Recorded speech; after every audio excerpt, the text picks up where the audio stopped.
In this video, I'm going to be talking about originality on YouTube and why it's hard, especially as a small creator. My name is Zups, this is my second channel, and I'm going to be a D1 yapper today. So basically where I'd like to start is trying to be original without copying other creators. I know it's really nice to have inspiration to have a model for my videos, but half of the time I feel like I'm just straight copying. I get comments telling me I'm similar to other creators, and it really kills creativity for me, because honestly, I'd rather have a video that people see me for me and not another creator. It really sucks that people will look to bigger YouTubers and just compare them to you for no reason at all, when what you did was really an original idea. Half of the people I get compared to, I don't even know about. And when you're small and trying to build a brand, it really sucks. I'm gonna be honest. And there's nothing wrong with inspiration at all. I'll be lying if I said there was something wrong with it. There's just so many times where I record a video and it's a little bit too similar to someone else's content, and then I end up not even being proud of what I'm making. It's just, how do I balance originality and inspiration at the same time? It's so hard to understand, because you look at bigger YouTubers and everyone knows Mr.Beast.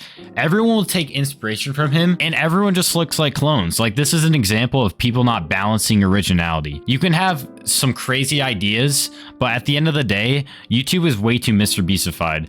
And what I mean by that is, we all know Mr. Beast owns YouTube basically. He monopolized the platform almost. And you see all these creators that will copy his thumbnails, his retention style editing. And this brings me to my next topic. Trying to be original without Mr. Beastifying your content, without having that crazy retention editing, without having a new pop-up on the screen every fucking 2 seconds. You really want to be original and have your own ideas, but it's really hard when those videos don't do well either. You could spend a lot of time on a video, and just because you mess up one key thing in retention, no one's gonna want to watch it, it feels like. That's not always the case, and I'm very glad YouTube is starting to change away from that. But I just feel like I feel like I look back at my videos and see one spot in there that no one else notices but me. We're like, oh, I could have just cut that part out. I didn't even need that. And when I do try retention editing, I feel like it doesn't even work either. So it's so difficult with how YouTube is nowadays. Like, why do I feel the need to change myself just to satisfy the YouTube platform? I don't know. Bro, talking without a script has got to be the most difficult thing I've ever done. Are you fucking... Oh, shit. I honestly lost my train of thought, but yeah, so try not to Mr.Beastify your channel. I feel like everyone wants to take his advice and be textbook to what he tells people, but at the end of the day, you're just looking like another clone. You're not original. Take one look at the Fortnite genre.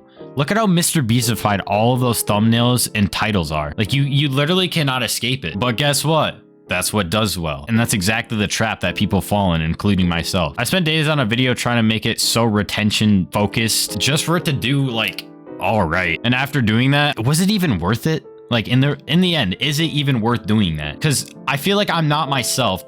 You just drain your personality of that, and I don't know. It's so hard looking at numbers and being like, okay, this did well, but why can't all my other stuff do well? People always say it's easy to find a spot on YouTube to make a career, and I'm not saying that's my goal or anything, but it would definitely be nice not having to go in college debt. But it just makes you think how all the OG YouTubers, they all found their spot. It was easier to be original when the platform was new. But now I feel like every topic is just used up. Now you make something even similar to what another YouTuber did. Like, for example, I don't know, I'm just gonna say you play horror games and say it's on the same game as Markiplier. You will get comments that will get in your head telling you, hey, you're just like Markiplier. I subscribe. You know, I don't want to be like Markiplier. I want to be like myself. And is that so hard to ask for? I don't know. I feel like I'm always praying for luck, like that little stroke of luck when being original, that it'll pay off. Not only when I'm trying to be original am I praying that it will do well,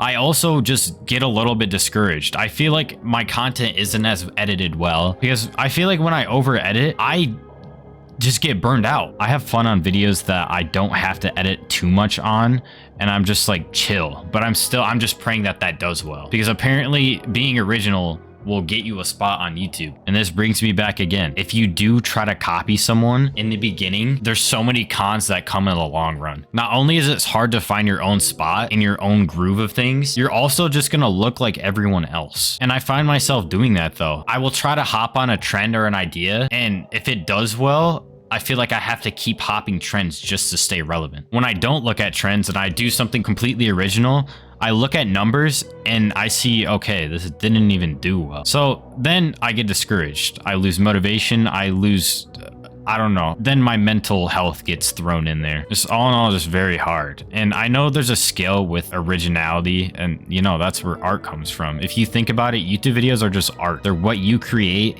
what you put on the platform. It's a form of art. Some people are better at finding original ideas than others. Even though Mr.Beast monopolized the platform, he still did that from original ideas. So it's all about just hoping that you find your original idea and just praying. And that's honestly what I could tell myself. Just keep uploading original ideas. Even if it doesn't perform well, all in all, I'm probably gonna get there eventually. So just hope for a payoff. That's all you can do. Just hope for a payoff. I'm really trying not to get discouraged myself. The last thing I want to talk about is numbers and analytics. I'm bringing this up a little bit, but I want to fully talk about this. The worst thing you can do is look at your analytics of your videos. Especially if you're starting out. If you're starting out as a YouTuber and you only look at your analytics, it's only gonna hurt you. Because say you have a ton of hope for a video and it doesn't do well, who cares? Just upload another one. Learn from your mistakes, focus on something new in the next one. I wish I could take this advice. Everything I'm saying right now, I should just take my own advice. I need to start working on this myself. Not looking at analytics purely on videos, and just look at things I can improve. If your original idea doesn't do well, okay, it didn't do well for a reason. And I need to drill that into my head too. It could have been a good video, but what if your packaging wasn't good enough? What if your intro wasn't good enough? You don't have to have retention style editing to have a good intro. I will say that. Don't focus on analytics. I don't know who I saw say this, but I saw a YouTuber say, check your analytics in the morning and at night. That's it. If you look at it throughout the day, you're going to purely look at YouTube as a numbers game. And although that may be the case, don't treat it like one in the beginning. Like I said, I need to take that advice myself. I'm just starting out and I find myself staring at analytics, getting discouraged. I'm sort of yapping and going off track right now of originality, but building your own brand off of an original idea is basically just a gamble, if I'm going to be honest. I really just got to keep my head up, and this goes for anyone. Just keep your head up. Just wait for the payoff. Don't focus on analytics. Take inspiration. Don't completely copy, because then you're not original. And not being original gets you nowhere. Yes, I just gotta hope for a payoff. That's gonna be the end of this video. If you did enjoy, let me know down in the comments. I might do more. Who knows? See you later.